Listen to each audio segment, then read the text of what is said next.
Welcome back to the New England Endurance Podcast, where we celebrate the people, places, and passion of the New England Endurance community. I'm your host, Art Trepozers. I got my friend here, Eric Schenker, as co-host. Hello, Eric. Hello, Art. So today we're chatting with some folks from Portsmouth, New Hampshire. We love folks from New Hampshire, right? I mean, come on, New Hampshire's the best. So we're chatting with Emily and Cody, the co-founders of Treeline Outfitters.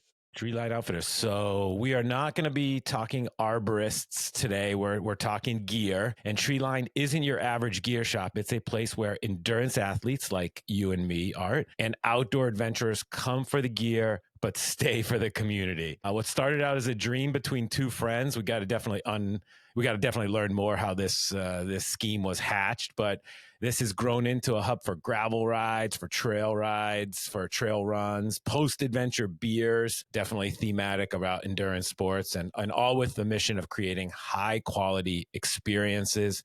Today, we're excited to talk to Emily Kwesell, correct? How's that? Kwesell and Cody Whelan about starting a business rooted in passion and the role of community in shaping an outdoor brand. Welcome to the New England Endurance Podcast. Thanks, guys. Thanks for having us. All right, let's start with some basics. Like, what exactly is Treeline Outfitters? Do you sell products? We're a outdoor gear shop with a taproom inside, so gear and beer. Conveniently enough, they rhyme. So a lot of the products that we have everything to fuel your bike backing trip or your camping trip. So we have a lot of camping equipment, and then soft goods too. So layers, rain equipment, poles, backpacks. Behind us, you can see the good to goes. So we've got the dehydrated meals, which make for a really handy last minute lunch if you ever forget it when you're here at the shop. Yeah, so a little bit of everything to get folks outside, to get them to try a new sport, or to just get them to make the most of their next adventure. So how did you come up with this idea? Yeah, so this idea has been in the works for a long time. You never really understand what is happening now unless you've looked backwards and connected the dots, and it never seems to be this one huge inflection point, but it's a lot of these little impacts that make something much larger down the road. So my background that got Treeline kickstarted down the road once I met Emily was really started in high school when I raced cross country, Nordic skiing, and road cycling. So I skied with Concord High, and I trained with Gunstock Nordic Association under the tutelage of Nina Gavrluk, former Olympians. Learned what hard work looked like out there, both summertime and wintertime. And in the summers, I raced with Sunapee Racing, so I had a lot of great opportunities with crits, road races, a whole host of other two-wheeled related shenanigans. And then from there, springboarded that to the UNH cycling team, where senior year, I went to mountain bike nationals down in North Carolina. Ended up bonking halfway through. North Carolina mountains don't seem that big until you realize that you've done all your training on the seacoast at 0 feet. But throughout that whole time, I was always known as the kid who didn't really train all that hard and somehow still did pretty well.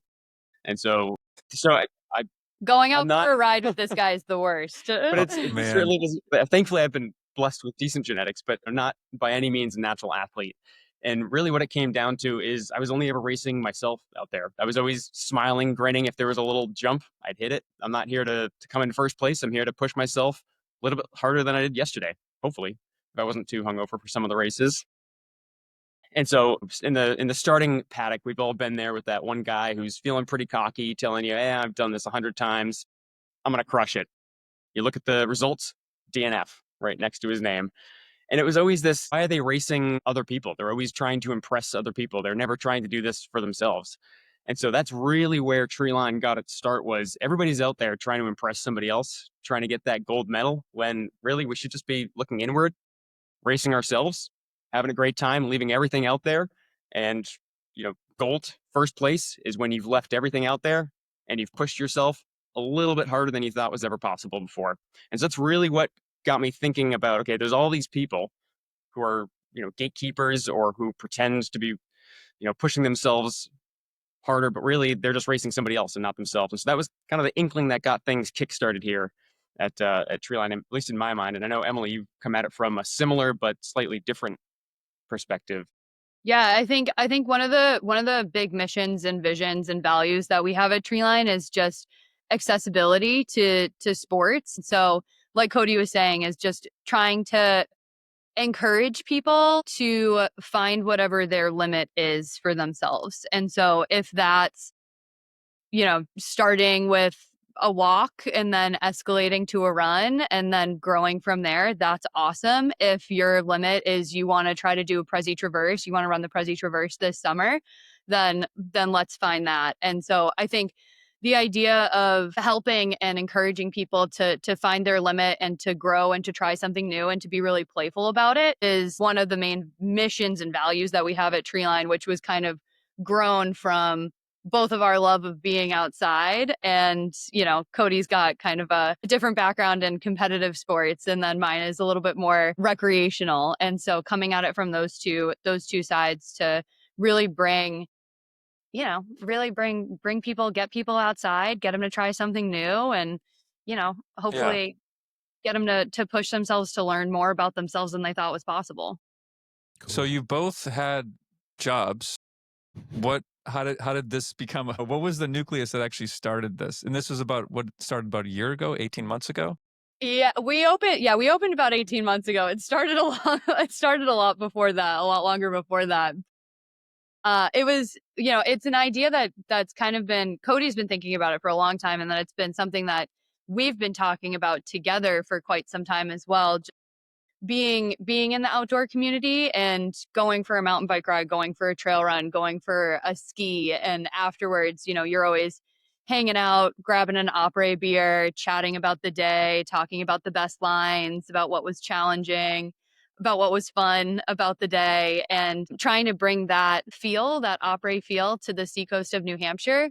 There have been so many times when we've been up in the mountains going for a hike and you're chatting to somebody either on the trail or on the chairlift, and oh, where are you from? Oh, I'm from southern New Hampshire. I'm from the seacoast of New Hampshire. I'm from this area. And it's like, oh, we're basically neighbors and we have the same interests. Why haven't we seen you before? And so the idea of trying to create a hub for the outdoor community in the seacoast where so many of us live and so many folks pass through kind of got us thinking about Treeline.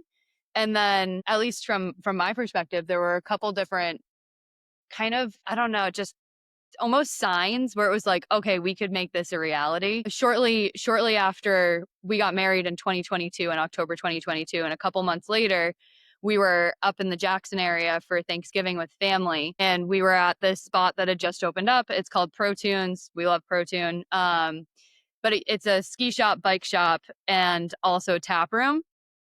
And we were up there and we were looking around having a beer, and we were like, wait a second, we've kind of talked about this. This is super cool. If they can do it up here, this, seems to have legs, something that we could bring to the seacoast. And so that was one thing. And then a couple months after that, it just started generating ideas. We kept the conversations going. And then we were out for a cross country ski, again, having an après beer afterwards and just talking through it. My mom happened to be there and she could sense the passion. And she was like, when I was your age, I always wanted to open up a sandwich shop on the beach, a place for folks to just grab sandwiches before they go to the beach. She's like, I never did it. You guys should do it. And Cody quit his job 2 weeks later. So like all Wow. the business plans, it was hashed out over a beer or three. And were you cross country skiing in Jackson at the time, or were you cross country skiing somewhere else? We were cross country skiing in Jackson. Yeah. And And then what trail were you on? we went up the Yodel and then back down the Yodel after a couple beers. Cool. That's Eric's great. backyard.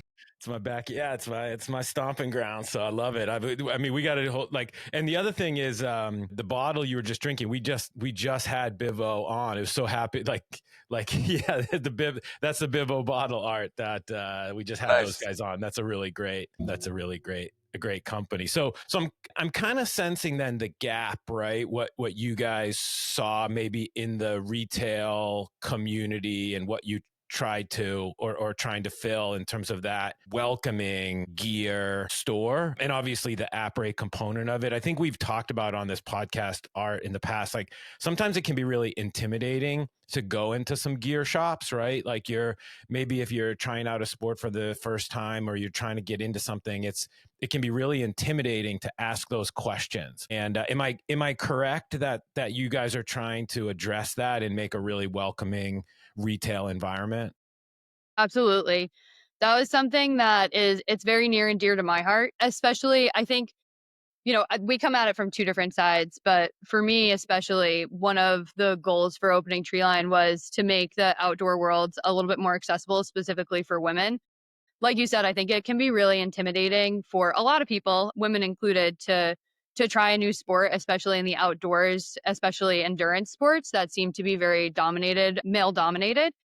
And so to create a community that is accessible and open to all ability levels, all types, was definitely at the forefront of our mind when we were opening and thinking about opening Treeline, not just from a community standpoint, but also from the retail side and tying in the tap room as well. I don't know if you want to expand on that at all. Yeah. So then I'm sort of like, I don't know a lot about liquor licenses and tap rooms and things like that, but did you just have this idea of saying, oh, let's open a tap room? And how was that? I can understand opening a shop, but tell me a little bit about that journey and maybe some of the unexpected roadblocks or surprises about deciding to brew beer in Portsmouth and tie it to a retail store. Well, the most common response to this was, huh. Yeah. Yeah. Okay. Especially when talking to insurance, they didn't have a box to check that said retail and tap room. So it was an either or. And so we had to go through this lengthy process, even just to get insurance coverage. But it was a lot of head scratching, a lot of during the permitting process. Again, they didn't have a box to check that was retail and or tap room side of things. And so the liquor license side of things was actually the most straightforward because from their mind, we have a restaurant license. And so that made sense that we have our kitchen, we have our food requirements, and we have the liquor license side of things. And it was actually from the permitting side of it, some other entities that need definitions for certain zones and brackets. That was a bit of a head scratcher. So a lot of conversations just like this about tell me a bit more about what you're doing and how you're going to manage this. So yeah, it was definitely not the easiest process to go about. Definitely not a straight for a lot of So businesses. can I come over for lunch from the office? Like, do you guys have food and stuff too? Heck yeah, we have some of the best empanadas around. Oh man, I mean, I work just like literally like a mile down the street. Like, I'm gonna come for lunch now. This is unbelievable. So We have a lot of people who do that. The problem is you have one beer, you have two beers, then you have to go back for an afternoon call. that won't necessarily be my problem, but still, I can see that being a problem for some other folks. But I'm always, just a fun place to chat during lunch. I think that's Yeah. And real quick, just to bring it back around to the kind of the intimidation factor of folks going into a gear store, there's nothing that really breaks that barrier down faster than here, try a little sample of our IPA that we just got on tap from Spyglass over in Nashua. Oh, I've not tried that one yet. That's really good. Actually, yeah, I'll grab a full pour of that while I walk around and we can have conversation about what you're doing. And so it's asking people about themselves. It's meeting them where they are when they walk in and better understanding what their needs are. And because we have such a small space, we really need to be hyper curated on what it is that we offer for product selection. And so a lot of the times we don't have a specific product or a brand or an item that somebody is looking for. But for example, we had somebody walk in the other day who was looking for a new frame bag for a bike packing trip. At the moment, we don't have frame bags, but I kept asking him, where he was going, what he was doing. He ended up sticking around for 5 hours. We had great conversations about where he was off to next, about the backpacking trip he was doing. Oh, actually, I do need some of that, the good to go. And, just built this incredible relationship and community around just asking a simple question of, oh, do you have that in stock? No. Most shops, it would seem that's the end of the conversation. Whereas just inviting him in, here's a little sample of the beer we have on tap. Tell me a bit about yourself. So Treeline, you're buying some gear, right? Some camping equipment. You're filling out your store. You're buying some beer. You've got some food. When did you think, oh, maybe we should start some rides around here? Like, when did you start envisioning like the community aspect of it, or was that from the very beginning as well? Before we opened, we had the idea to do group events before we opened. That was always something that we wanted to do, and we wanted to bring people in.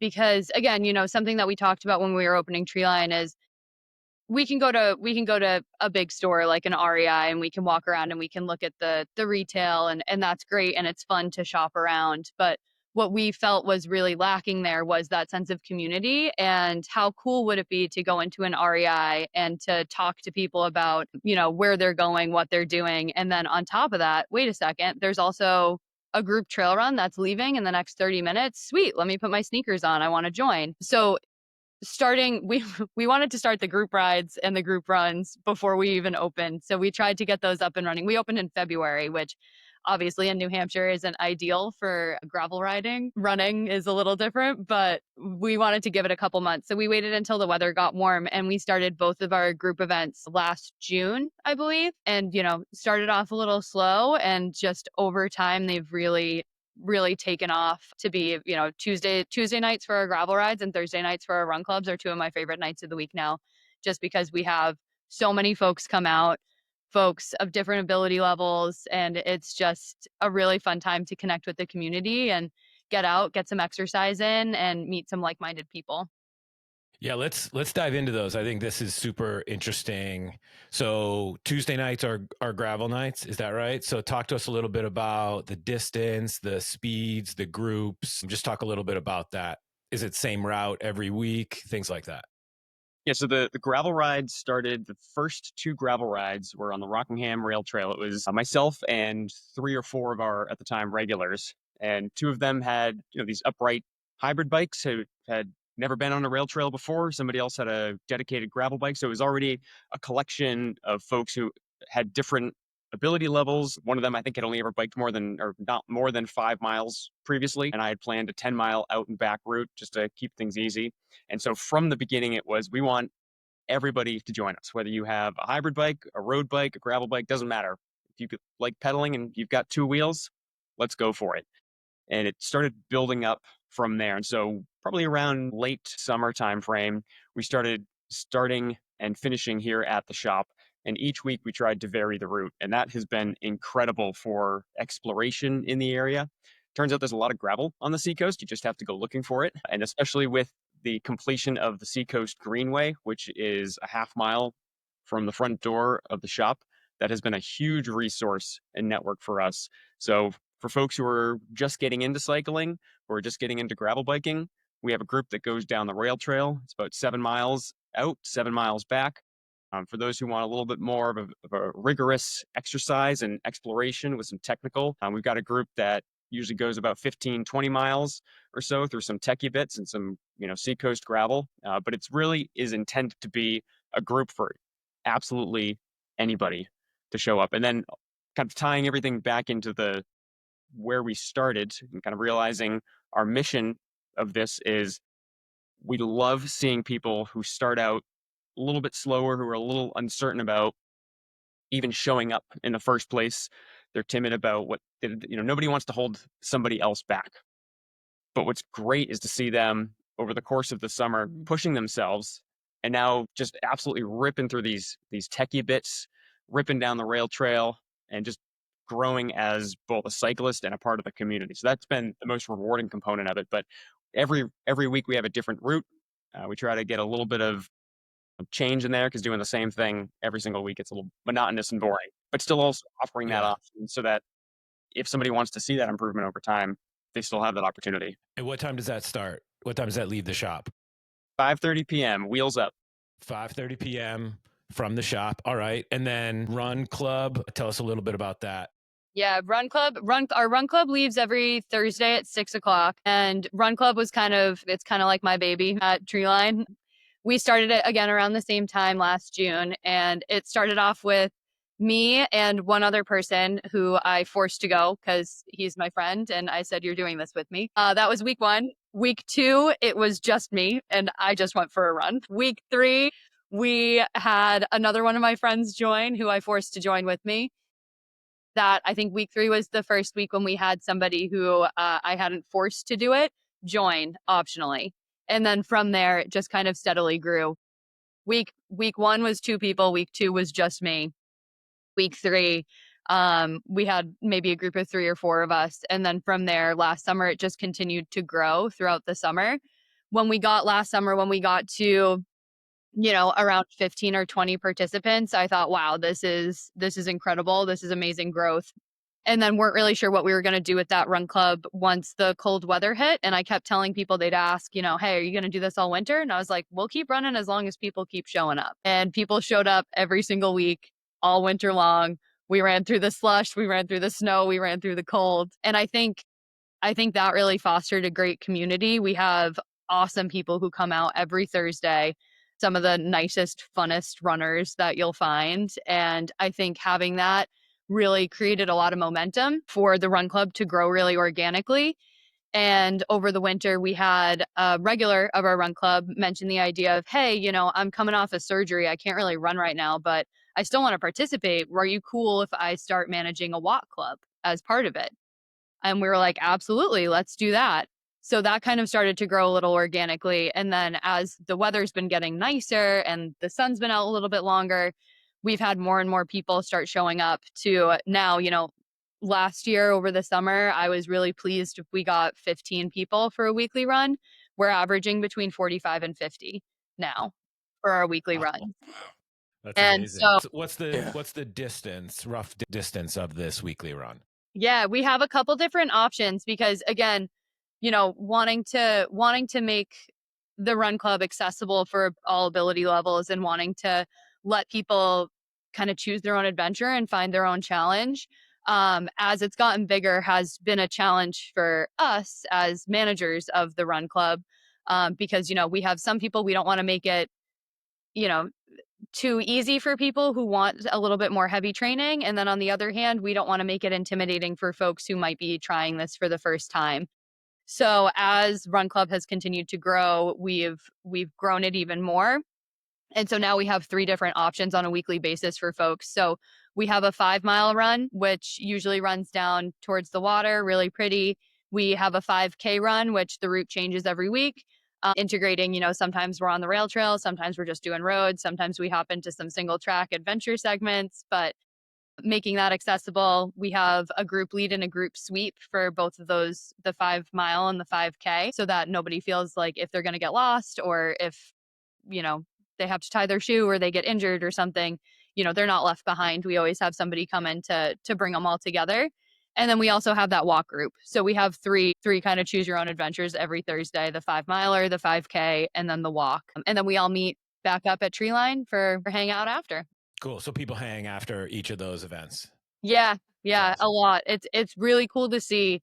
I think last week was the first week we have a patio out back, and our patio was opened in October, November timeframe last year, so we didn't really get a ton of time to use it before the snow came. But last week I think was the first run club when I went outside and the patio was full of folks hanging out after run club, and came inside and the shop was completely full inside as well. So just to see the growth from last summer to this summer, and to see people really show up and kind of get it and be excited by it, is so rewarding to see every week. Well, and that growth, that came across our radar a few weeks ago when I saw our mutual friend Doug Ridley. He posted this video of this giant group running through Portsmouth. I'm like, wait a second, what is going on here? And it's really cool because you're making it so accessible. And it sounds like Treeline has sort of become your second home. I mean, you do the run, you come back. I mean, what time do you close? Are you open until 9 o'clock so people can hang out for a bit? Yeah, we close. We say we close when we close. So it kind of depends. Kind of depends on the vibes. If people are here having a really good time after run club, I would say on Thursdays we typically close closer to 9. But just want to, like you said, Art, just kind of want to make that space for folks to find a home, and if they're having a good time, they're comfortable, then we don't want to stop that. They're making good connections. Let's keep it going. Yeah, and it sounds like these run events and cycling events, they're your way of growing this loyal customer base. Yeah, absolutely. I mean, because you got to make money, right? This is a business. Yeah. I mean, ideally, that's the goal. Well, one of the goals, but I think something that we've seen and that we're kind of, I don't even want to say betting on, because we're pretty confident in it, but is that by being community minded first, we're creating brand evangelists, and we're creating people who are finding that home, finding that third place, and they're going to come back time and time again, whether it's, just to hang out and to see their friends, or, keep us in mind the next time they need a new pair of trekking poles, or the next time they need a new backpack or a new tent. And then creating that community, tell their friends about it, and just continue to grow organically that way. So Cool. So let's then lead that in, that I have to imagine you are then curating the brands that you carry to speak to that customer. Can you talk to us a little bit about some of the brands that you carry, and maybe highlight, I know some of those New England based brands as well. Bivo obviously is one of them. We love Bivo. But talk a little bit about how you select the kind of product in the store, maybe how that's different than what you might find at an REI, and how that speaks to building those kind of interactions that you have with your customers.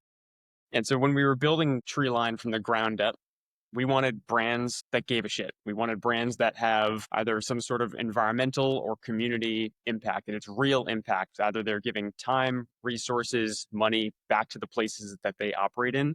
And so a lot of the times, these are smaller brands, smaller companies. And if we can target brands from around New England, which it turns out there's a lot of incredible brands around here, hyper-focused in the New England area, that are doing some incredible things. So we've been bringing in quality brands that are doing something positive for their own communities and for the environment, and actually you want to wear all the time. So I'm somebody who will wear a shirt for cycling, for running, for podcasts, for just about everything.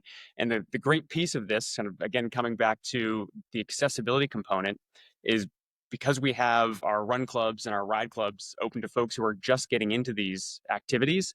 They have so many questions about what is it that I need. And you can go find online, you need $15,000 worth of gear and equipment. You maybe buy a new shirt if you want, but you can start with the equipment that you have, as long as it's not jeans and flip-flops. Occasionally that's fine too. So give us some of those cool brands so we can make sure we'll tag them on the podcast. Yeah, one of our favorites is Version up in Lincoln, New Hampshire. That's what I'm wearing right now. Yeah, great brand. Yeah. My Version base layer and this sweet tech Henley that they just came out with earlier this year, that I've been wearing for runs and rides, especially now that the weather's a little bit cooler. Huge fans of Bivo. It sounds like you guys just had them on the pod. We absolutely love what they're doing. They were one of the first brands that we got for the shop. Yeah. Version right now is really where we're really excited about what they're pulling together, being a local brand. We just had a conversation with Minus 33, and we've got some irons in the fire with some other local brands as well. Cool. And do you have any of your own gear? Like if I were to come in, can I get some Treeline Outfitters swag as well and rep the shop? Yep, we've got t-shirts right now, actually produced by Version as Cool. well. So they're Version t-shirts with Treeline logo right in the front. And we are working with, we've had in the past, hats from a small brand out of Oregon, I think, called Rustic. It's no plastic at all. Actually, Oh, wow. it is right here. Nice. We've already sold out of our, I think, 5th batch incredibly quickly. So we've got another order in the works, but it's all hemp-based and organic cotton-based material. So just incredible high-quality products that no use of plastics, even That's better. great. And then on the those are, Cody mentioned, some apparel brands and Bivo, of course. And we also work really closely with Nemo out of Dover, New Hampshire, for a lot of our camping gear. Cool. So They're the amazing. sleeping They're bags, tents, absolutely amazing brand for awesome sure. brand. So, yeah. And doing great things. Another great mission-based brand that we have in the shop. And we're really lucky that they're right down the road too. We partner with them for some things, for some events at the shop, and it's great to have those folks come stop by and hang out and chat to us about the products, how we can better showcase them, maybe some events that we could work with. So it's cool to have that relationship right down the road as well. yeah.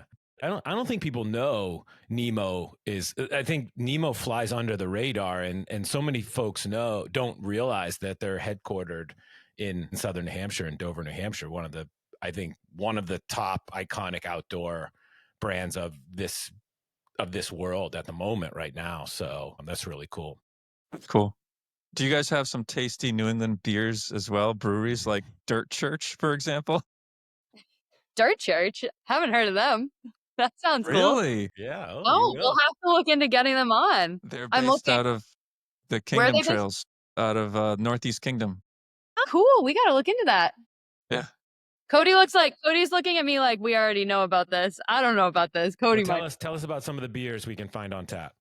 Yeah, well, so we definitely like to pull from the local New England region as much as possible. We love working with super small breweries. So, for example, we'll often have Wild Bloom on, which is up in Littleton, directly across the street from Schilling, who we also frequently have on tap. Another Franconia Iron Furnace Brewing we'll try to keep on tap. We've got Spyglass, some of the bigger names right now. We've got Mast Landing, North Country Cider, but really we love bringing on some of these small brands. Speaking of Dover, New Hampshire, where Nemo is right across the street, is a small place called Auspicious Brew. They were New Hampshire's first kombucha brewery. So we always have a kombucha from them on tap. Wow. Bulgur Brewing out of Franklin, New Hampshire. Reckless in Bethlehem. We work Yep. with them. Really, when we think about the tap list, it's introducing folks to either new breweries that they haven't tried, new styles that they haven't tried, or also trying to bring a little bit of that, maybe in Cody's examples of Wild Bloom, Reckless, Iron Furnace, some of the places up north, maybe trying to bring a little taste of your vacation or your last adventure back to your home here in southern New Hampshire on the seacoast. And then we're also super lucky to be in the west end of Portsmouth, where there are a lot of breweries. So we've got really good relationships with Loaded Question right down the road and Liar's Bench almost right across the street from us. So that is also convenient and lucky and great for post-shift drinks. Nice. So how much of, like, if we look at Treeline Outfitters as a pie chart, right? What percentage of that pie chart is the tap room, and what percentage of that is the outfitters, and how do they kind of support each other? Yeah, so last year, 2/3 of the revenue was from the gear side of the shop, and a third was from the beer side of things. We're seeing a slight shift as we see our run and ride clubs grow into such large numbers. The beer side of things on Tuesdays and Thursdays definitely increasing, so that side of the pie chart is definitely growing with some haste. But from the beer side of things, we also want that to directly reflect what we have on the gear side of it. So again, it's always quality as much as possible. It's local in its impact, because what a lot of people seem to forget is that brands are just collections of people. And so if you call up a customer service of a particular brand, you think you're yelling at the mothership. It's really just a human on the other side of it.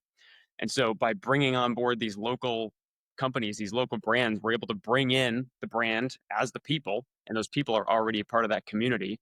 And so what better way to, again, engage the community than say, oh, well, there's Gabe or Spencer or Alex from Nemo who's hanging out at Treeline. We have one of their senior designers talking tonight, actually, for a Sips of Science event that we're hosting at 5 p.m. That's already Sounds sold. tasty. Yeah, that's great. What's the long-term vision for you guys? Like, do you want to host more events? Do you want to expand facilities? Do you want to go in different locations? Have you thought about that? Oh, you've just opened Pandora's box. I was going to say yes to all of those things. So the vision for this is we want to be able to pick up Treeline and drop it into any city, any small community, and start building little Treeline communities around, ideally, the world. And each one is going to have its own character, its own people, its own communities. But when you walk into a Treeline, you know that you're going to be able to engage with everybody who's there, join a run club, join a ride club. It's all going to feel the same, but it's going to look maybe a little bit different because everything is hyper-focused around the community. So you're not maybe going to see some of the same beer. Actually, you're definitely not going to see any of the same beer, and you're probably going to see different gear as well, highlighting some of the local gear shops and producers around the area. So the long-term vision is to start growing first the Seacoast community. So that's going to be hosting events outside of just the four walls of Treeline. So we have the vision of hosting a 24-hour long mountain bike gravel trail running event where instead of everybody being segmented into their own, okay, well, the mountain bikers are over there, the gravel riders have their own race, and the trail runners are doing their own thing at the next hill over. Let's get them all together because we all love suffering together. We all love trying new things, going into the pain cave, and maybe you want to try it on your own. Maybe you and the kids want to go try it. everybody goes out every half an hour. And so it's bringing everybody together and enjoying a beer at the end of it, and just connecting and building that community out. Sounds Cool. awesome. So if you can't be in the Seacoast, Portsmouth area, and you're welcome to say Jackson, which is, I think, the greatest other town in New England. But where else do you guys seek adventure in New England when you're not on the Seacoast? So many places, not on the Seacoast. Yeah, Jackson's definitely one of them. My family has a place in Jackson, so I get to mooch, or we get to mooch, and got a place to stay on weekends. So we're up there pretty frequently. Big skiers, cross country, downhill, backcountry, trail running, mountain biking, gravel riding, all the things. There's so much up there. So really lucky that we've got a place to crash, and then also the White Mountains in our semi backyard. And then also not on the Seacoast. Yeah, primarily up there. Yeah, because my parents live up in Sugar Hill, so we've got Pinkham Notch and Franconia Notch covered. That's cool.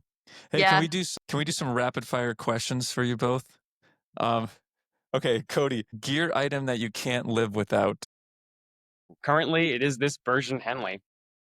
All right, very nice. What's one sport you'd love to try but you haven't yet? Surfing. Haven't tried it. You're pretty close, so you can go down to Hampton Beach. I know. That's the thing. I'm so close. I haven't done it. Paddleboard. I've got a paddleboard. I'm kind of there. What's your guilty pleasure on the trail? Ooh, Sour Patch Kids. Me too. The watermelon Yeah. Sour Patch Kids. And what's your favorite post-run or post-ride beer currently?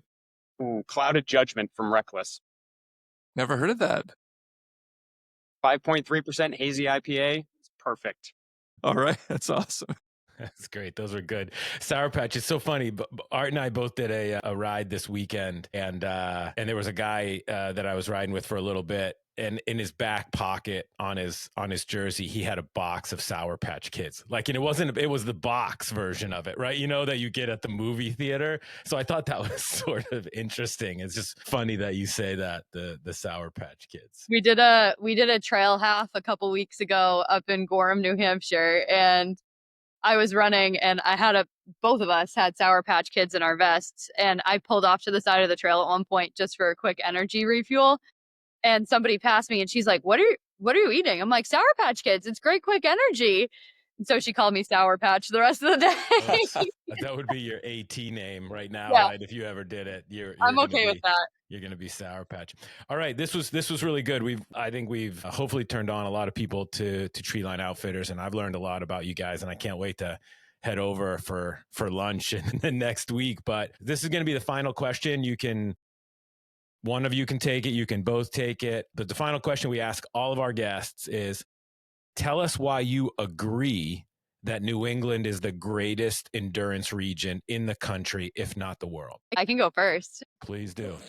I absolutely agree. I'm very biased because I was born here and grew up here, but I think New England is the greatest endurance region because not only there are so many activities that you can do here, but I think also endurance is kind of, we're born and bred with endurance in our blood because of the weather. Primarily, we have to contend with so many different weather patterns throughout not just the year, not just the month, not just the week, but sometimes throughout the day, like 30-degree temperature drops, rain, sun, hail. And if you want to go out and enjoy the activities and the sports that you want to do, you have to be mentally and physically prepared, and you have to be ready to handle those shifts. And I think that's such a mental game to be prepared, and not only just prepared, but to be excited to handle that. And I think that mentality breeds really great endurance athletes who are ready to tackle anything, excited to tackle anything, and don't really get swayed when things get tough. And I think that's a New England thing. Yeah, I'd say Answer. Did you want to add anything? Sorry. Yeah, I'll add in the again the variation that we have here. We have winters and summers, so we have the opportunity to explore so many different sports, from skiing to running to cycling to ice climbing. There's so much breadth and opportunity there, but also the terrain itself is no joke. Everybody, I'm sure, looks at the White Mountains and says those are cute, but they're steep. And you're going to get above tree line very quickly with these old school trails that just go straight up the mountain. So it's definitely one hell of a challenge, and we're here for it. That's awesome. I mean, I think just adding to that, you guys make the endurance community better. I mean, companies like you that are trying to build a business and then also give back by hosting these runs and rides, like this is what makes New England so great. There's a bunch of little companies like that doing that. It's just fantastic. So thank you for doing that, and thank you for coming on the podcast today. We really appreciate it. Thank you guys for talking to us. This was fun. Awesome. And we want to thank our sponsors, Lark Fine Foods, a 100% women-owned business that makes these delicious cookies on the North Shore, and also The Everyday Athlete, a book about balancing work, family, and fitness. Yeah, and for those that want to learn more about Treeline Outfitters, we'll be sure to tag them on our Instagram, which is at New England Endurance, or you can visit them at treelineoutfittersco.com. So treelineoutfittersco.com. And, thanks again for all of those that are out there listening to the New England Endurance podcast. Until next time, keep pushing your limits, drop some hammers, and get out there, enjoy the beautiful terrain of New England.